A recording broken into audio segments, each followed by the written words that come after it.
आप सभी को मेरा प्यार भरा आदाब और नमस्कार। सुबह की बड़ी खबरों में आपका स्वागत है। मैं हूं आपके साथ रियासत हुसैन उस्मानी और आप देख रहे हैं भारत दर्पण। सबसे पहले बात करते हैं बाजार दर्पण की। सेंसेक्स घटकर 74,346 पॉइंट पर पहुंचा, जबकि निफ्टी घटकर 23,405 पॉइंट पर पहुंचा। गोल्ड यानी सोना घटकर 1,58,960 रुपए पर पहुंचा, जबकि सिल्वर यानी चांदी घटकर 2,66,070 रुपए पर पहुंची। अमेरिकी डॉलर बढ़कर 95.6 रुपए पर पहुंचा, जबकि क्रूड ऑयल बढ़कर 98.5 डॉलर पर पहुंचा। बढ़ते हैं अगली खबर की ओर। डी के शिव कुमार ने लोक भवन में कर्नाटक के 34वें मुख्यमंत्री के रूप में शपथ ली। इसके साथ ही निवर्तमान मुख्यमंत्री सिद्धरामैया से नेतृत्व का वह हस्तांतरण पूरा हो गया है, जो पिछले सप्ताह शुरू हुआ था। कर्नाटक के मनोनीत मुख्यमंत्री डी के शिव कुमार ने लोक भवन में हुए शपथ ग्रहण समारोह से पहले अपनी मां के पैर छूकर आशीर्वाद लिया। डी के शिव कुमार के साथ 13 अन्य विधायकों ने भी मंत्री पद की शपथ ली है। इनमें जी परमेश्वर को उप मुख्यमंत्री नियुक्त करने का फैसला किया गया है। बढ़ते हैं अगली खबर की ओर।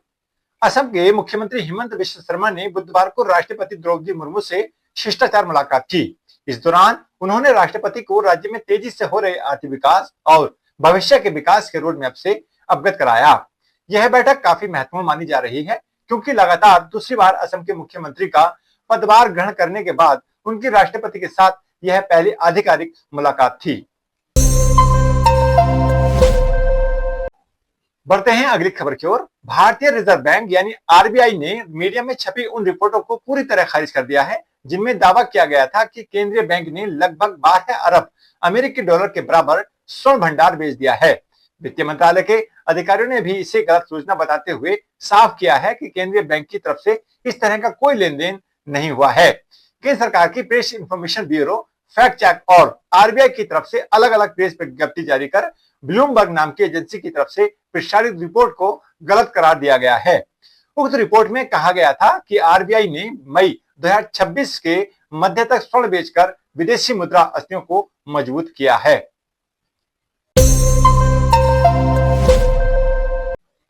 बढ़ते हैं अगली खबर की ओर। प्रशांत महासागर में गर्म पानी के चलते अल नीनो तेजी से बन रहा है।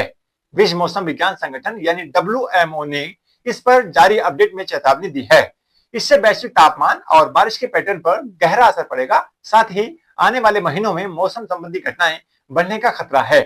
डब्ल्यूएमओ के अनुसार जून से अगस्त के बीच अल नीनो बनने की 80% तक संभावना है। यह लगभग तय माना जा रहा है कि भारत का मानसून कमजोर रहेगा। जून का महीना सामान्य से अधिक गर्म रहेगा, जैसा कि भारतीय मौसम विभाग ने भी पहले ही अनुमान लगाया था। हालांकि अल नीनो की तेजी और समय को लेकर अभी कोई निश्चितता नहीं है, लेकिन अधिकांश मॉडल इसे कम से कम मध्यम श्रेणी का बता रहे हैं। डब्ल्यूएमओ ने कहा है कि अल नीनो के नवंबर तक जारी रहने की 90% संभावना है। इसका मतलब है कि पूरी दक्षिण पश्चिम मानसून सीजन पर इसका असर रहेगा, जो कि खरीफ की फसलों की बुवाई का समय है। बढ़ते हैं अगली खबर की ओर। केंद्रीय कैबिनेट की बैठक में 6 बड़े फैसलों को मंजूरी दी गई है। इनमें 2 बड़े फैसले अहम हैं। सबसे बड़ा फैसला एटीएफ यानी एयर टरबाइन फ्यूल को लेकर के है। सरकार के इस फैसले से पश्चिम एशिया संकट के एविएशन सेक्टर पर पड़ने वाले असर को कम किया जाएगा। एटीएफ समेत अन्य ऐलानों को लेकर सरकार ने कुल 39 करोड़ रुपए से ज्यादा का प्रावधान रखा है। वहीं मोदी कैबिनेट ने दिल्ली में पुराने ट्रक और बसों को चलन से बाहर करने और कई बड़े हाईवे प्रोजेक्ट को भी मंजूरी प्रदान की है। कैबिनेट ने ऑयल मार्केटिंग कंपनियों को एक मुश्त बजटीय सहायता प्रदान करने को मंजूरी दी है। इसके तहत यह मदद 10,000 करोड़ रुपए से अधिक नहीं होगी और इसका मकसद शेड्यूल्ड भारतीय एयरलाइंस को उनके घरेलू और अंतर्राष्ट्रीय ऑपरेशन के लिए एटीएफ की कीमतों को स्थिर रखने में सहायता प्रदान करना है। बढ़ते हैं अगली खबर की ओर।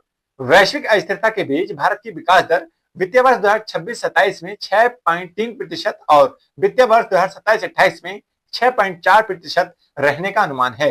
यह जानकारी organisation for economic cooperation and development यानी ओईसीडी की ओर से बुधवार को दी गई।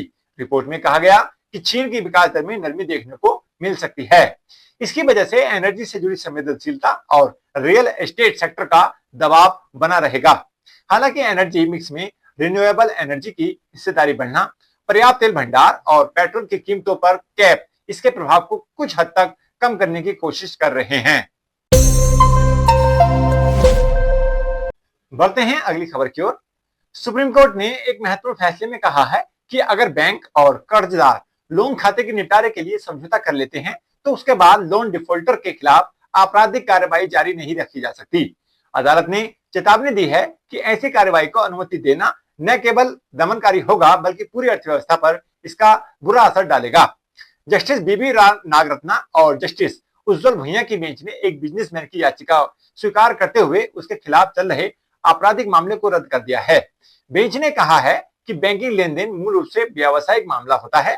जब दोनों पक्ष आपसी समझौते से विवाद सुलझा लेते हैं तो बाद में आपराधिक केस चलाना अदालती प्रक्रिया का दुरुपयोग होगा।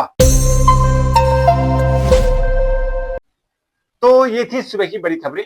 ऐसी ही खबरों के लिए देखते रहिए भारत दर्पण। चैनल को सब्सक्राइब भी करें ताकि ये खबरें सबसे पहले आपके पास पहुंचे। धन्यवाद।